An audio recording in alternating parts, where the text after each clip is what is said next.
asalaamaaleykum mbokk ñi seetaan ñu ngi leen di dalal ak jàmm ci seeni xibaaru météo démb ci suba si nag taw na taw yoo xamante ne dafa àndoon na ak ay dënnu waaye tamit ay ngelaw yoo xamante ne sax daaneel nañ fi ay garab ci yenn gox-goxaan ci réew mi fu ci mel ne Dakar waaye tamit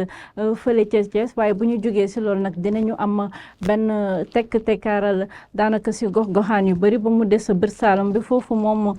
taw yi dina fa wëyandi te loolu sax lañu suñu nataalu satellite bi di woon ndax ñu ngi am ay tuuti guusaay rek boo xamante ne mu ngi desandi ci boor boobu li des ci réew mi yëpp nag ay niir yu takku rek la ñuy am alors tey ci guddi gi fu ci mel ni Ziguinchor mën nañ fa am ay taw yoo xamante ne dafay ànd ak ay dënnu mais asamaan soo xamante ni dina muuru rek ci Sédhiou ak Kolda bu ñu ñëwee nag ba ca Kédougou foofu ay taw yu xaw a yemamaay rek lañ fa am li des ci réew mi nag comme ni ma leen ko waxee rek si njëlbeen bi asamaan su muuru la ñuy am donte sax de temps en temps rek mën nañ am ay tuuti éclaircies température yi nag di sol si ñaar fukki degré ak ñett mooy température bi gën a dal Sédhiou lañ koy am ba si ñaar fukki degré ak juróom-ñett fële ca Saint-Louis ak Podor mooy température bi gën a kawe bu ñuy am tey si guddi gi. suba si bëccëg bi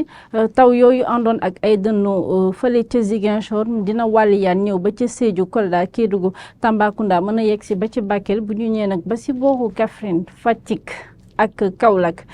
taw yiñ fay am du ànd ak ay dënnu daanaka moom la ñuy wax ay taw yu xaw a yemamaay nag li des ci réew mi yëpp nag asamaan su muuru rek la ñuy am sans conséquence température yi nag di toll si fanweeri degré ak benn mooy température bi gën a dal ba si ñeent fukki degré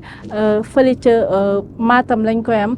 fanweeri degré ak ñeent nag ñu koy am si Linguère Diourbel Kaffrine waaye tamit fële ca Tambacounda mbokk yi lii lañu amoon si li leen doon dégtal si seen xibaaru météo di leen jox dig daje ëllëg te di leen ñaanal jàmm wasalaam